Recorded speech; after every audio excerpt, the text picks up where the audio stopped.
Well, dear viewers. Welcome back to the channel where we absolutely live for dissecting the most deliciously dramatic soap opera masquerading as the British monarchy. Today, we're diving into a seismic shift involving a figure who's been desperately clinging to royal coattails for decades, yet now finds herself in perhaps the most richly deserved predicament of her career. Sarah, the Duchess of York, more commonly known to the world simply as Fergie. This is a story of banishment, betrayal, and the looming threat of a tell-all interview that could shake the very foundations of Buckingham Palace. Though let's be honest, haven't we heard that threat before from certain attention-seeking former royals? We'll be examining the stunning and frankly overdue decision by King Charles III to bar his former sister-in-law from her residence, Royal Lodge, following the disastrous public exposure of an email exchange she conducted with a convicted sex offender. The implications of this move are staggering, not just for the Duchess herself, but for the entire extended royal family. Before we immerse ourselves in the details of this unfolding royal saga, please take a moment to show your support. Do remember to like this video, subscribe to our channel for continuous in-depth updates, and hit that notification bell so you never miss a moment of the royal intrigue we cover. Your engagement helps us bring these crucial stories to light. The Banished Duchess and the Royal Lodge Ultimatum. For decades, Sarah Ferguson has maintained an unusual, if often parasitic, proximity to the core of the monarchy. Her relationship with Prince Andrew, Duke of York, despite their divorce in 1996, has been characterised by a unique cohabitation at the grand residence of Royal Lodge, situated on the Windsor estate. This arrangement, a source of endless fascination and, frankly, bewilderment for royal watchers, has long been viewed as a sign of enduring, if completely bizarre, family tolerance. However, that tolerance appears to have finally shattered under the weight of yet another scandal. King Charles III, known for his commitment to streamlining the monarchy and protecting the institution's image, has reportedly taken decisive and long overdue action. The former Duchess of York is now facing serious trouble after being explicitly barred from Royal Lodge.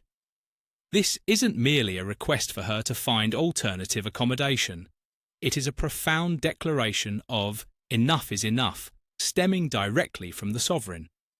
The catalyst for this extraordinary measure was the devastating leak of an email, a correspondence sent by the Duchess to an individual who has been convicted of serious sexual offences. While the exact contents of the email have not been fully disclosed to the public, thank heavens for small mercies, the very nature of the association and the subsequent public relations nightmare it created was deemed completely unacceptable by the monarch. The King's swift and firm response underscores the zero-tolerance policy now being enforced against any perceived entanglement with figures who could bring disrepute to the crown. For Sarah Ferguson, Royal Lodge was not just a house. It was a sanctuary, a symbol of her continued freeloading connection to the royal orbit, and crucially, the long-term home she shared with Prince Andrew. To be excluded from this residence is tantamount to formal institutional banishment, stripping her of one of the few tangible links she retained to the heart of the royal establishment, and presumably her rent-free lifestyle. From luckiest girl to public scrutiny. The current crisis stands in stark and rather ironic contrast to the fairy tale narrative Sarah once shamelessly embraced. There was a time when the former Duchess of York, the mother of Princesses Beatrice and Eugenie, and an author of several books, described her life in the most nauseatingly glowing terms. She once proudly and publicly declared herself to be the luckiest girl in the world to be marrying a then handsome prince. That joyful, exuberant image defined her early years in the royal family, before reality, bad decisions, and questionable associations caught up with her. Now that narrative feels hollowed out by repeated public missteps and financial controversies, that somehow never seemed to teach her any lessons. The spectre of financial necessity and the need for public vindication loom large, suggesting that the Duchess may be poised to dramatically alter her life story, or at least monetize it as one does. In the face of King Charles's censure and the inevitable media frenzy, the possibility of a definitive tell-all interview or a revealing memoir has moved from speculation to a distinct probability. Ferguson is currently being approached by numerous major media outlets, all eager to secure a sit-down interview. They are offering substantial sums for her to reveal the hidden truths of her life, and, perhaps most critically, to explain the exact circumstances that led to her spectacularly ill-advised connection with the late convicted offender. This is not simply a request for gossip. It is a demand for explanation regarding a scandal that has severely damaged her standing. What little remained of it, anyway. For Fergie, facing the camera after having been removed from several charity positions and being increasingly disregarded by the core royal family, will undoubtedly be an arduous and emotionally taxing experience, though one suspects she'll manage to summon the tears on cue. The scrutiny will be intense and the public judgment unforgiving. However, the pressure to control her own story and potentially secure her financial future outside the royal safety net may prove too great to resist, because when has financial temptation ever steered Fergie wrong before? Oh wait, the temptation of the victim card. The media landscape has been irrevocably altered by previous high-profile royal departures and revelations, and we all know exactly who to blame for that particular circus, don't we? In this context, royal commentators are keenly observing whether Sarah Ferguson might choose to adopt a strategy previously employed by others who have stepped away from the royal family's strictures. Specifically, there is strong speculation that she might take a leaf out of the book of the Duchess of Sussex, Meghan Markle, and choose to play the victim card, because that worked out so brilliantly for the monarchy's reputation, didn't it? This approach would involve appearing in a highly publicised television special, perhaps with a carefully chosen, sympathetic anchor willing to lob softball questions while nodding earnestly. If she embraces this strategy, the interview would likely focus on themes of isolation, misunderstanding, and perceived mistreatment by the institution, because personal responsibility is so passé. While such a move could garner immediate public sympathy and significant financial reward, it comes with enormous risks.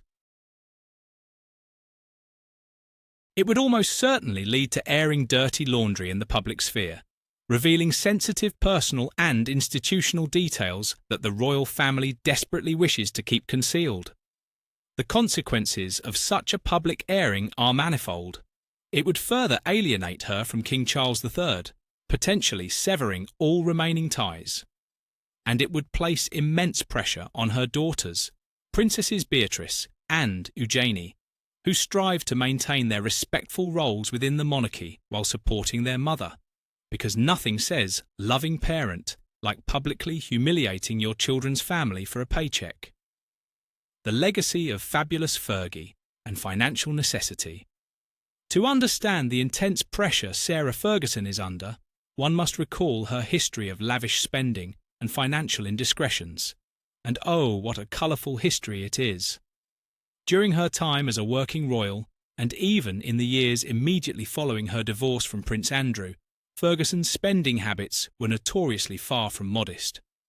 She earned a nickname in the press that encapsulated her high-spirited, extravagant nature. Fabulous Fergie. This moniker, while seemingly flattering, often masked the reality of significant financial struggles and mounting debts that plagued her for years, because apparently fabulous doesn't pay the bills. The Duchess has consistently sought various commercial ventures, from writing children's books to various endorsement deals, to maintain the lifestyle to which she had become accustomed, and to which she apparently feels eternally entitled. This historical context is crucial. The need for a substantial financial injection, which a high-profile tell-all interview or a blockbuster memoir would provide, could easily override any lingering concerns about royal loyalty or discretion. When the choice is between institutional silence and financial security, the latter often wins, especially for a figure who has long lived on the precarious edge of solvency, despite every advantage handed to her. The expert perspective: loyalty versus revelation. As the media circus surrounding a potential interview intensifies, royal experts and historians have been sharing their insights into what Sarah Ferguson's next step might realistically be. There is a palpable tension between her historical need for money, always money, and her deeply ingrained respect for the institution, particularly the late Queen Elizabeth II. One commentator was quick to dismiss the more sensational speculation that the Duchess might use this opportunity to reveal deeply guarded secrets from behind the palace walls, the sort of intimate, damaging revelations that might be expected from a truly disgruntled former insider. Royal expert Jenny Bond, a seasoned observer of the royal family, provided nuanced clarity in a conversation with the Mirror. Bond explained that the Duchess's previous literary endeavours have consistently focused more on her personal reflections, her struggles with weight, her emotional journey, and her charitable work rather than on exposing secrets about the inner workings of the royal family. Bond stressed that Fergie has always expressed tremendous admiration for the late Queen Elizabeth II and has consistently demonstrated respect for the current monarch, King Charles III. This history of loyalty, even through her most challenging periods, many of which were entirely self-inflicted, suggests a limit to how far she might be willing to go to secure a paycheck. On the persistent rumours regarding a possible autobiography containing royal secrets, Jenny Bond articulated the initial reaction of many seasoned royal watchers. "Oh, she wouldn't dare, would she?" The expert elaborated on her assessment, emphasising a key characteristic of the Duchess's public persona. "She's always been very self-reflective rather than critical of others. This distinction is vital. A self-reflective memoir would focus on the pain of her banishment, the lessons learned from her mistakes, though we're still waiting for evidence of actual learning, and the difficult choices she has faced, a narrative of personal redemption, if you will. A critical tell-all memoir, however, would involve directly attacking or betraying the family, who, despite their faults, provided her with her status and, until recently, her home, not to mention decades of tolerance for her shenanigans. The path of self-reflection allows her to secure sympathy and income, while arguably maintaining her respect for the late Queen's memory and King Charles's authority. The path of institutional criticism, however, burns all bridges permanently, though one wonders how many bridges she actually has left at this point. Prince Andrew's shadow and the stakes for the family. It is impossible to discuss Sarah Ferguson's current predicament without addressing the dramatic reversal of fortune faced by her ex-husband, Prince Andrew Mountbatten-Windsor. The tables have definitively turned for Andrew, who now faces a life of virtual exile in obscurity after being stripped of his royal titles, military honours, and public duties following his own catastrophic scandal. Andrew's public standing is irreparable, and he relies heavily on the privacy and stability afforded by the Windsor estate, stability that is now being threatened by his ex-wife's public crisis, because apparently one scandal wasn't enough for this household. The situation is deeply interconnected. For years, the stability of Prince Andrew's already compromised life has been linked to the presence of Sarah Ferguson, a peculiar arrangement that has baffled outsiders for decades.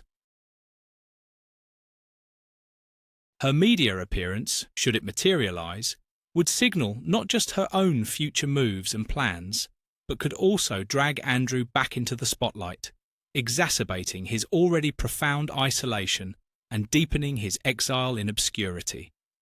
Any revelation, even if seemingly tangential to Andrew, carries the risk of reigniting interest in the darker chapters of the family's recent history. The royal family is desperate for calm. Fergie's potential media blitz promises the exact opposite, because why let sleeping scandals lie when there's money to be made? The ticking clock and the final choice.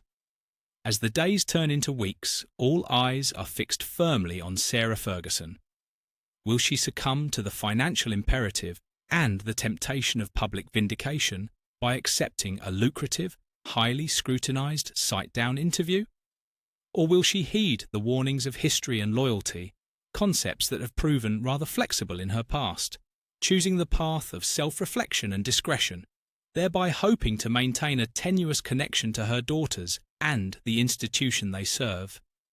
The choice she makes now will define the next chapter of her life, determining whether she remains a distant, respected matriarch to her children, or whether she steps fully into the role of a royal renegade, permanently ostracized by King Charles III. Her story is a complex tapestry woven with threads of glamour, financial distress, profound loyalty, when convenient, and repeated scandal. The banishment from Royal Lodge is more than a change of address. It is a clear message from the monarch that the time for equivocation is over. No more second chances, no more looking the other way. The Duchess of York now stands at a critical juncture, facing the ultimate test of her character and her allegiance, assuming either still exists in meaningful measure. Whatever she decides, the repercussions will echo through the halls of the palaces and across the front pages of the world for years to come. Thank you for joining us today as we navigated this incredibly complex and dramatic royal development, though predictable consequences of poor judgment might be more accurate. What are your thoughts on Sarah Ferguson's options?